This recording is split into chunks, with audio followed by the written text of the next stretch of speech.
Pentingnya sumber daya manusia sebagai salah satu faktor agar perusahaan dapat bersaing dengan perusahaan lainnya. Kenapa sumber daya manusia penting? Dikarenakan sumber daya manusia yang tingkat kinerjanya tinggi akan menghasilkan profit yang tinggi juga bagi perusahaan. Akan tetapi seiring berjalannya teknologi yang semakin berkembang, sering sekali ketidakcocokan individu dengan organisasi dan ketidakcocokan individu dengan pekerjaan dapat menyebabkan kurangnya kepercayaan diri karyawan dalam melakukan inovasi yang menyebabkan menurunnya kinerja. Hal ini dapat dilihat pada tabel komposisi jumlah niaga berdasarkan job title pada PT Agung Podomoro, di mana pada tahun 2019 jumlah secara eksekutif mengalami penurunan drastis dari 140 orang menjadi 104 orang, dan sales eksekutif yang berawal dari 32 orang menjadi 14 orang. Penurunan ini diduga dikarenakan menurunnya target penjualan yang mereka capai. Pada tahun 2019, target penjualan berada pada angka 8.103, dan pada 2020 mengalami penurunan menjadi 4.847.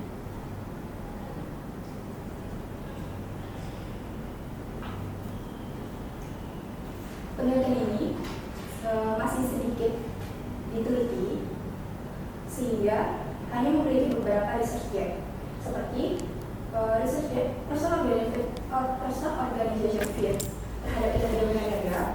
Ditentukan penelitian kerja pada dikatakan person organization fit mengalami pengaruh yang signifikan terhadap kinerja niaga.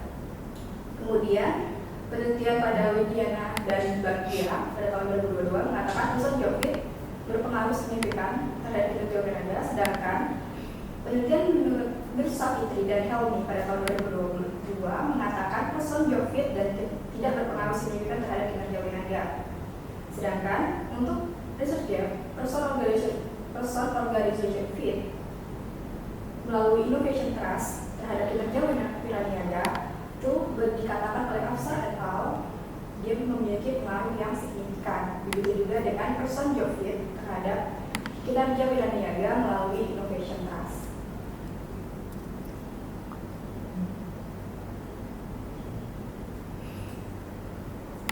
Dari masalah penjelasan tersebut dapat disimpulkan rumusan masalah. Yang pertama, apakah person organization fit berpengaruh terhadap innovation trust? Yang kedua, apakah person job fit berpengaruh terhadap innovation trust? Dan yang ketiga, apakah person organization fit berpengaruh terhadap kinerja niaga?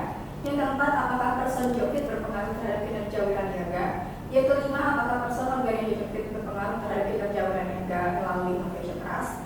Yang keenam, apakah person job fit berpengaruh terhadap kinerja niaga melalui innovation trust? Dan yang ketujuh, apakah innovation trust berpengaruh terhadap kinerja niaga?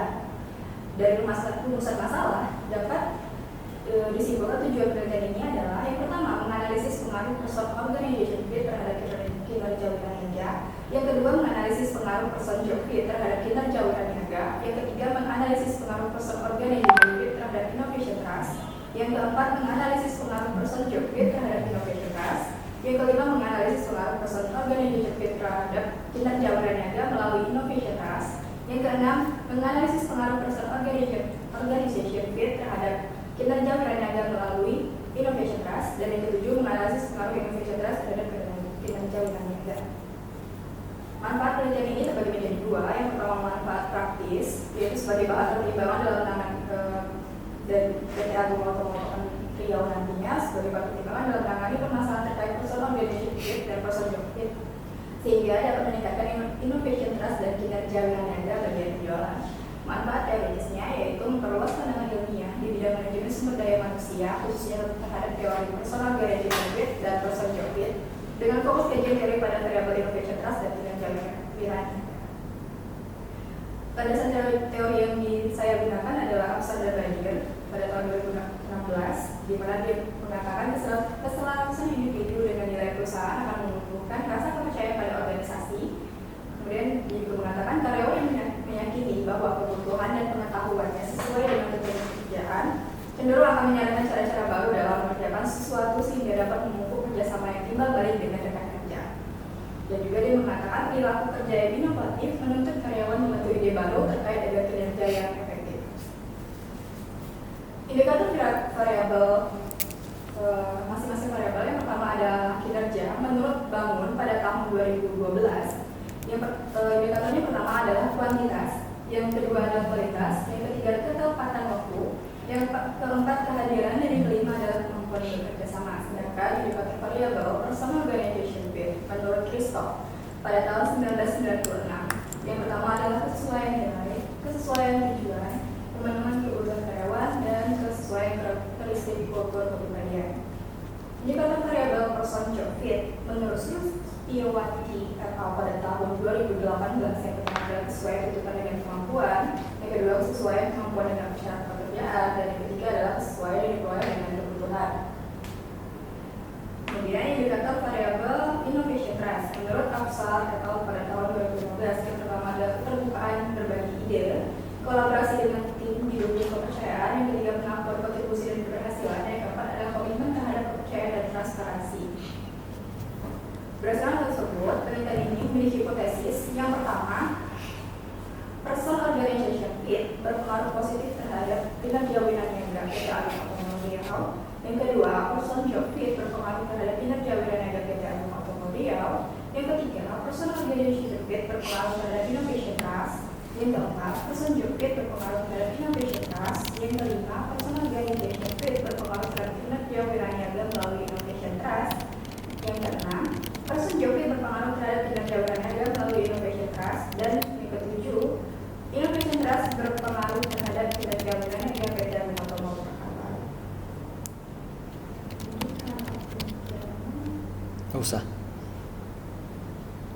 Metode penelitian tepatnya berada di 10 cabang PT Agung Automobile. Waktunya September hingga Desember 2023. Variabel yang digunakan yang pertama ada variabel person organization fit sebagai X1-nya, person job fit sebagai X2, innovation trust sebagai Z atau variabel mediasinya, dan kinerja Winaniaga sebagai variabel Y atau populasi dan sampel adalah seluruh Winaniaga 10 cabang PT Agung Automobile Riau berjumlah 194 orang.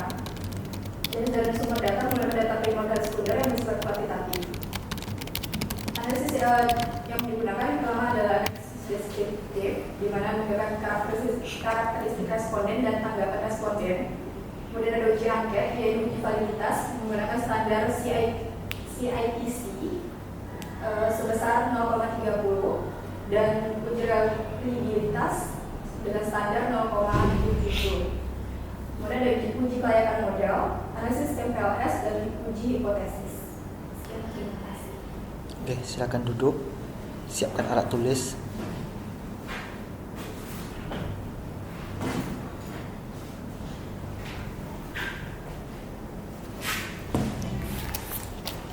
Duduk depan aja. Jangan duduk situ.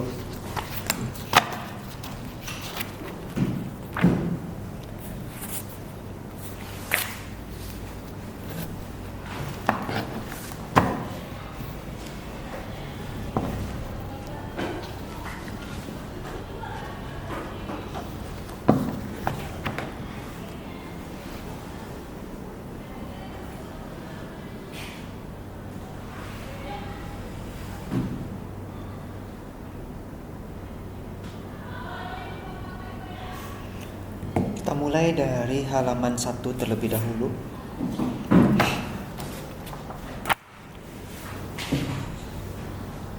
Ada tabel di sana.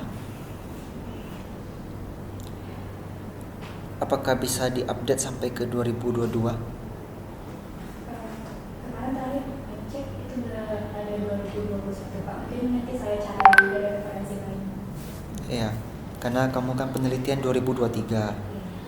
Masa masih sampai 2021 kan aneh itu. Untuk yang di tabel 1.2 juga, kalau itu kan dari Agung Automol, Iya. pastilah bisa kan? Agak sulit sih Pak, ini juga tadi kesalahan Pak. Di tabel 1.3 juga, itu kan target point untuk tahun 2022. Kalau yang 2023 apakah sama atau sudah ada berubah? Cari lagi. Kemudian di bawah tabel itu ada keterangan Agia 4 poin, Kalia 4 poin. Itu maksudnya untuk apa ya? Itu saya nggak nanya sih Pak. Karena saya nggak paham. Atau maksudnya gini, kalau bisa menjual Agia dapat 4 poin gitu. Sepemahaman saya seperti itu sih Pak, karena yang ditentukan adalah requirement-nya kan ada maksimal itu ada 24 poin, berarti kalau misalnya dia bisa 4 Agia terjual berarti terpenuhi targetnya.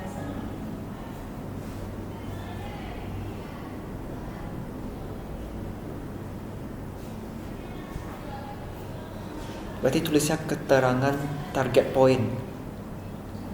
Kan itu hanya keterangan titik 2 kan? Iya. Bikin keterangan target point, jadi saya nggak salah paham nanti bacanya.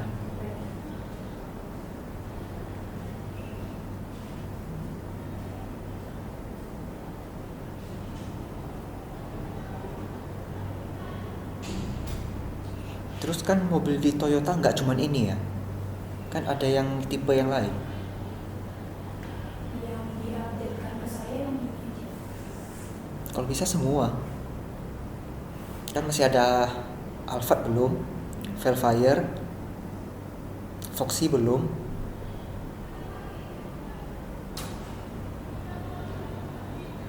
Ya, ada itu, ditambah lagi. Ya kan jenis mobilnya banyak Sena. Tabel 1.4 juga diupdate ke 2022.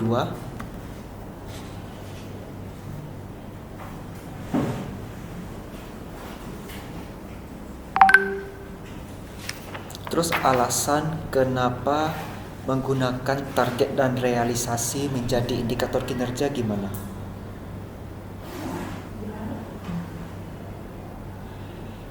Di tabel 1.4 kami menceritakan kalau ada yang targetnya tercapai ya, ada yang targetnya tidak tercapai ya. Iya.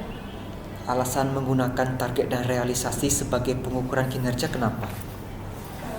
Karena di awal tadi dikatakan bahkan banyak penurunan karyawan Pak dari tahun 2019 ke 2020.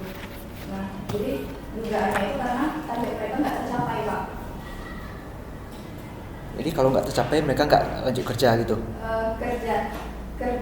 Kerja, tapi kerjaan mereka itu nggak maksimal sehingga kinerjanya itu kurang bagus gitu Pak. Kan itu lagi masa COVID, jadi kinerja mereka yang itu terbatas untuk promosi mereka penjualannya.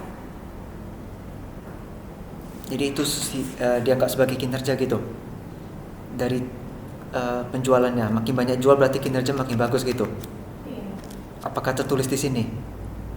Nggak tertulis kan? Iya. Halaman 5. Oh ya, halaman 4 dulu.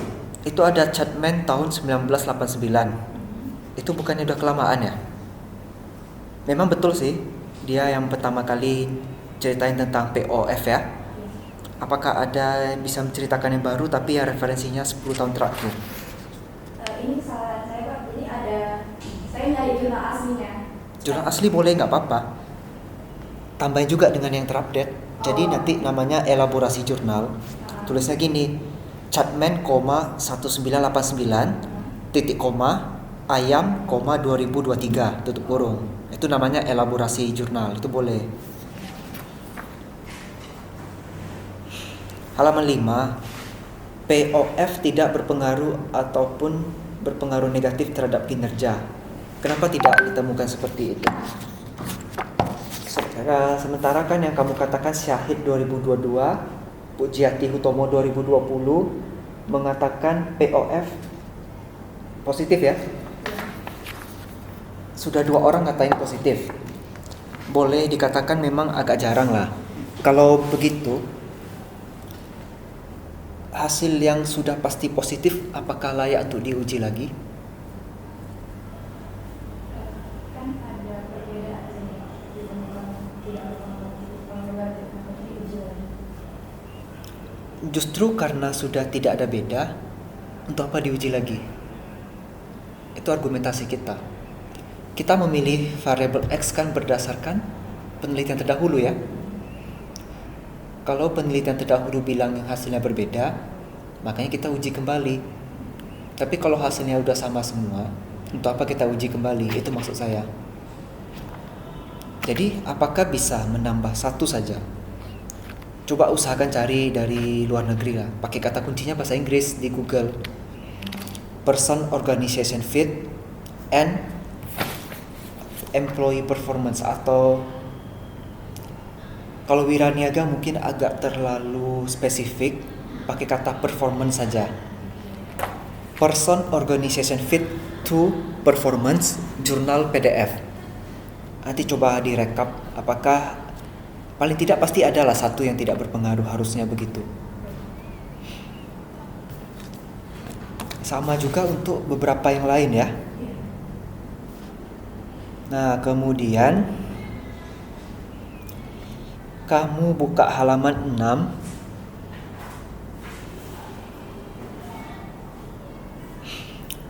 Dari atas baris ke-7. Selain itu penelitian mengenai bla bla bla, ada ketemu? Baris ke-7 dia di bagian terakhir tuh. Selain itu penelitian mengenai pengaruh POF terhadap, ada ketemu? Sampai dengan pengaruh PJF terhadap innovation trust juga belum ditemukan saat ini. Itu kan ceritanya kamu melakukan uji mediasi ya, karena kamu kan pakai innovation trust. Di rumusan masalah nomor 1 dan 2, kamu ada menguji POF dan PJF masing-masing terhadap innovation trust. Kalau kita ingin menguji, itu harus ada juga research gap. Aturannya begitu. Seperti argumen yang saya bilang tadi ya. Diusahakan cari. Kemudian berdasarkan hal ini serta kurangnya penelitian terdahulu mengenai bla bla bla, maka peneliti melakukan penelitian. Ada ketemu? Mulai dari berdasarkan hal ini, itu letak di paragraf baru.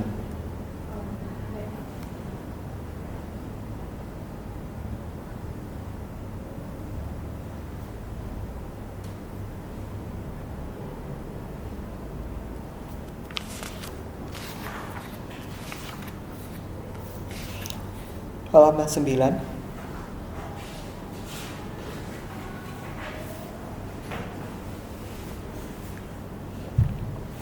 Dua titik satu landasan teori. 2.1.1 baru manajemen sumber daya manusia. Selanjutnya anak-anak babnya ngikutin ya. 2.2-nya nanti untuk penelitian terdahulu. Halaman 17.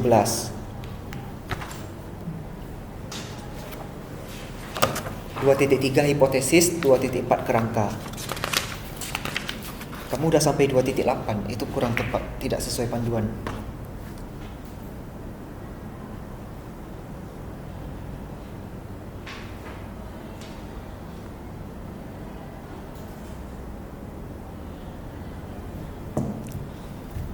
Cuma ubah nomor tuh ya.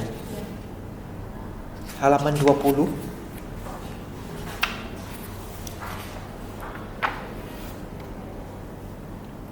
Itu saya ada ketemu kutipan Afsar dan Badir 2016, ada 3 situ ya. Kamu buka halaman 17. Apakah ada nama Afsar dan Badir 2016 di sana? Di tabel penelitian terdahulu? Nggak ada ya? Harus dimasukin itu.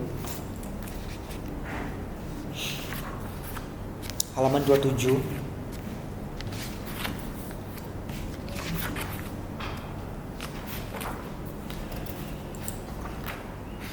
Uji validitas kamu mengutip dari Aswar 2012. Halaman 12 juga, halaman 28 juga.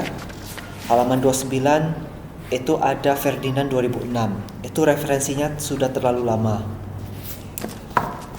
Kamu cek bukunya Imam Ghazali, itu ada kok yang baru.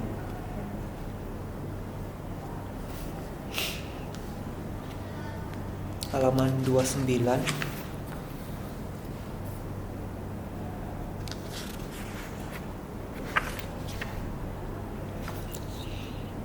ada hubungan antar variabel gambar ya. Garis yang nyambung dengan garis putus-putus itu maksudnya apa? Kalau saya paham maksudnya. Yang putus-putus itu yang pakai mediasi kan.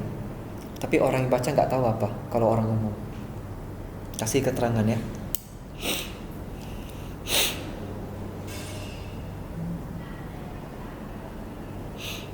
Halaman 18.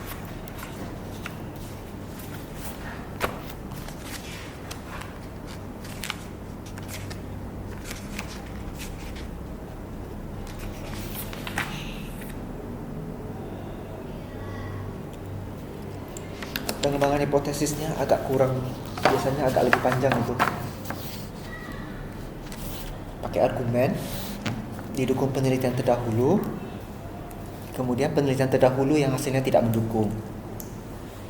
Terus H1 kamu POF pengaruh positif,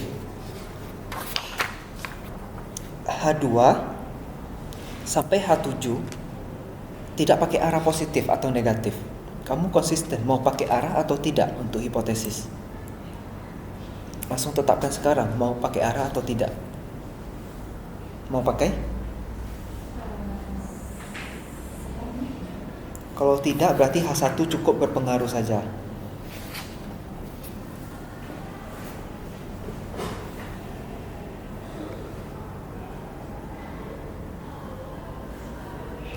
Kemudian angketnya kok nggak ada ya di proposal?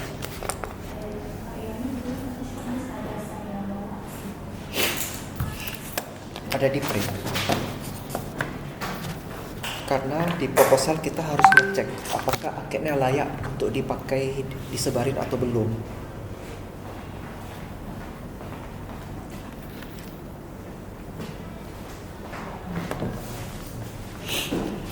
Oke, ini karena saya baru dapat, saya harus cocokin dulu ya.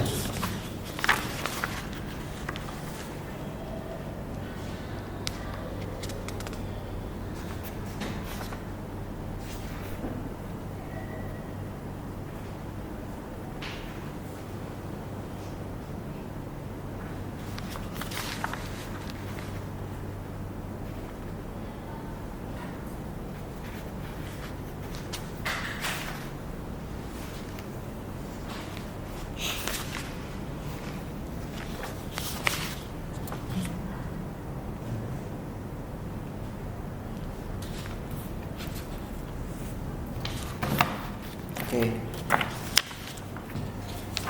Pernyataan di angket sudah cocok dengan bab 3, berarti sudah tidak ada masalah. Kita lihat di bagian karakteristik responden dulu. Ada nama, usia, oke, jenis kelamin, nama cabang, kota, pendidikan, boleh. Job level boleh. Training yang pernah diikuti. Status masa kerja. Kalau pendapatan dimasukin mau nggak ya mereka ngisi? Kita pakai interval 0 sampai 5 juta, 5 sampai 10 gitu. Coba aja dibikin. Mana tahu kan? Sebagai faktor pendorong kinerja karena masalah kompensasi. Itu kan nanti bisa untuk sebagai cerita di bab 4. Kira-kira karakteristik responden apa lagi yang bisa kita pakai di sini?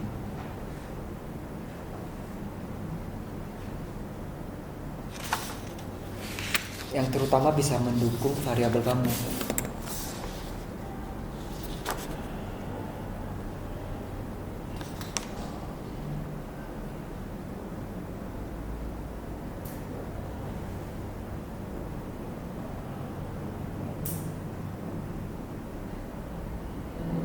Ada terpikir? Belum ada terpikir sekarang sih. Udah, kalau gitu nanti diskusikan lagi ya dengan pembimbing.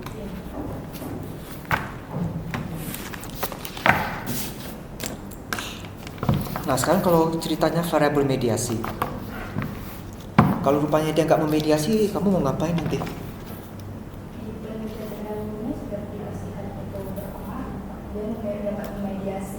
Ya, tapi misalnya kalau kamu ketika uji nggak memediasi, kamu mau ngapain lagi? Ya, nggak kenapa, nggak gimana kan nggak semua variabel itu memang dapat dimediasi. Kalau nggak memediasi berarti innovation trust-nya nggak guna dong. Jadi lawan dari penelitian terdahulunya. Gitu ya. Mediasi nanti kamu pakai apa rencananya? Pakai SEM ya? SEM PLS. Jumlah sampel banyak, tapi kenapa pakai PLS? Pak Yono bilang masih oke untuk PLS, masih bisa masuk. Nggak mau coba AMOS? Bu Laila sebenarnya pakai AMOS, tapi Pak Yono bilang PLS aja dulu nanti nggak apa-apa, nggak masalah, masih masuk. 194 sampel yakin bisa dapatkan semua? Diusahakan dapat semua. Kalau misalnya nggak dapat, paling minim berapa? Saya pernah baca, kalau penelitian paling minim 30 kalau kita uji kuantitatif, uji pengaruh satu variabel. Ini bukan uji pengaruh satu variabel masalahnya kan? Ini sudah analisis jalur pakai analisis struktural. Aturan yang benar jumlah indikator kali 10. Ini ada berapa? 10 tambah 18 24 32. Kebanyakan itu ya. Atau jumlah variabel kali 10 boleh juga. Variabel kamu ada 4. Berarti kan bisa minimal 40 ya. Kalau ada juga yang bilang dari hipotesis kamu ada 7 kali 10.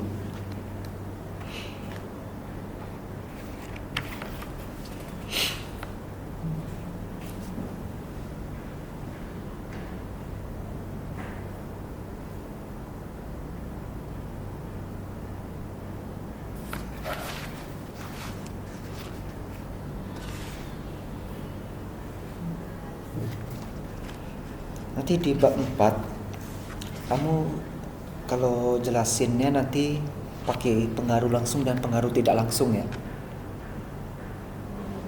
Kamu paham maksudnya pengaruh langsung? Pengaruh langsung itu yang panahnya hitam. Pengaruh tidak langsung yang panahnya putus-putus kan? Itu nanti di bab 4 harus dijelasin.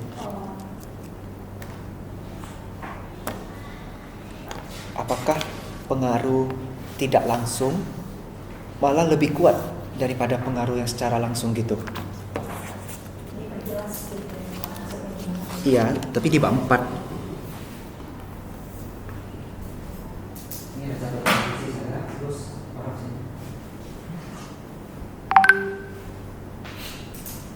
Ada yang mau kamu konfirmasi ke saya sebelum ditutup? Itu sih masalah yang efikasi diri untuk yang kreatif sama efikasi. Efikasi kan tidak ada kaitan ke variabel kamu. Itu kan saya ada dua Pak dapatnya. Dia efikasi diri aja menurut Bandura. Itu memang dia kemampuan untuk menyelesaikan hambatan sehingga saya. Nah ada efikasi diri kreatif menurut Kirme dan Pak Umar sehingga saya lupa Pak. Itu efikasi diri kreatif itu kepercayaan terhadap kreativitas yang mereka miliki. Oke. Jadi itu bisa dipakai atau enggak? Sebagai variabel X. Referensi. Ya nggak bisa, itu kan tentang efikasi diri. Berarti tetap beda ya? Nggak bisa. Ini kan variabelnya nggak ada satupun yang kaitan ke efikasi. Yang innovation trust itu kepercayaan terhadap inovasi beda? Beda. Itu lain. Jangan disamakan. Ada lagi yang mau ditanya? Jadi dari hasil seminar kita ya, untuk judul udah oke, nggak ada masalah. Latar belakang sebenarnya harus nambah itu ya, diupdate ke 2022. Tapi saya bikin sini udah oke. Rumusan masalah oke. Tujuan penelitian oke. Hipotesis cuma satu perbaiki ya, berarti nggak ada masalah. Variabel oke. Alat ukur angket sudah ada, populasi sampel oke, cara ngambil sampel oke. Oh iya, satu lagi kinerja. Kinerja tuh yang ngisi nanti bukan karyawan ya, tapi harus atasan. Sumber data oke, cara memperoleh nggak ada masalah. Pengolahan dan analisis, saya sih oke-oke aja, tapi kalau lebih bagus Amos. Kajian literatur, kan banyak yang masih di bawah 2013 ya, itu harus ditambah. Penelitian terdahulu oke. Kesimpulan seminar tidak perlu diseminarkan kembali, jadi sudah selesai.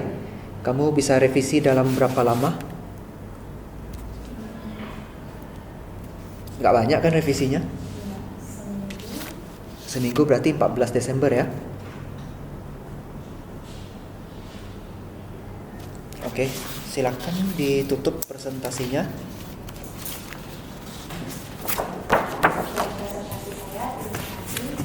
Ya. Ya. Oke, Jessica siap-siap.